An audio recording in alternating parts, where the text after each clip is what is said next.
The Property Sector Charter Council says emerging developers must be empowered with skills, funding and expertise to run sustainable businesses in the sector. All of this emerged at the Department of Public Works' conference on abandoned and hijacked buildings, currently underway in Durban, KwaZulu-Natal.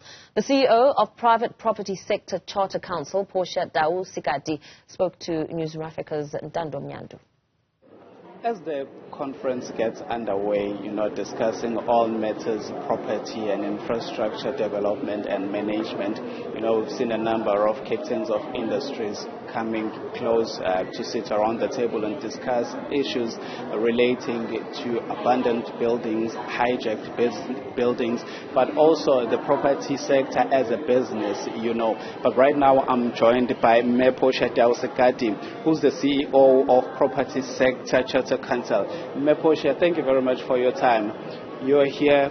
You've heard that there are quite a number of buildings in the city of eThekwini that have been hijacked. Others have been abandoned.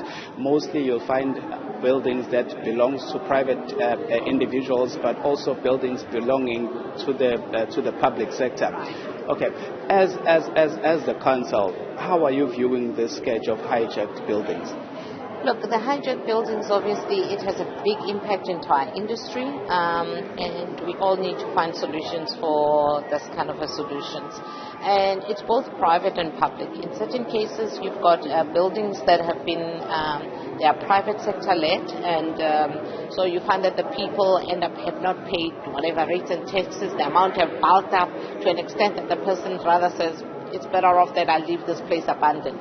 And half of the time when we actually know in certain cases or in certain cities where we search for those people, they've left the country. And now that's where then obviously then the city can then apply to actually then take those buildings, and they will need to obviously then repurpose those buildings.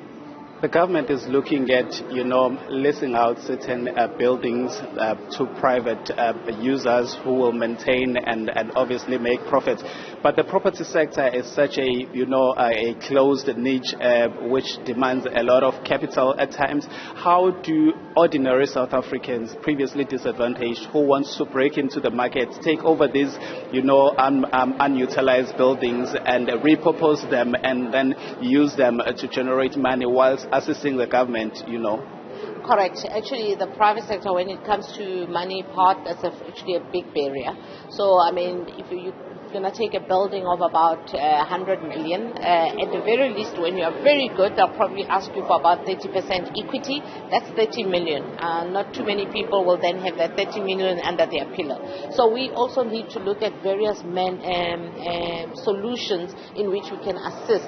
So sometimes longer term. So normally under normal circumstances there's 9 years, 11 months. But 9 years, 11 months is not enough for somebody who has absolutely anything, So they need it longer term. I know that when it comes to Treasury that looks at the different process, yes, look at that different process, but give them longer so that they can then start to refurbish. But when it comes to also funding, it's not just about I'm financing that person only. You look at this different aspects. That you need to look at the jockey, and you also need to look at the player. When you go to bet on a horse, firstly you bet on a horse. The jockey that rides the horse needs to be a good jockey. The horse itself needs to be a good horse, but it also needs to be running in a very safe environment. So when we're talking about the jockey and a player, so the person needs to be very aware of or needs to be a property player. And when you look at the itself, when you say rather the jockey and the horse itself, which is the building, it needs to be a sound building pulled together. It also needs to be in a precinct that is also viable. Certain cases, private sector or funders can actually give you money, but only to find that the precinct in which the building is at, it's not conducive.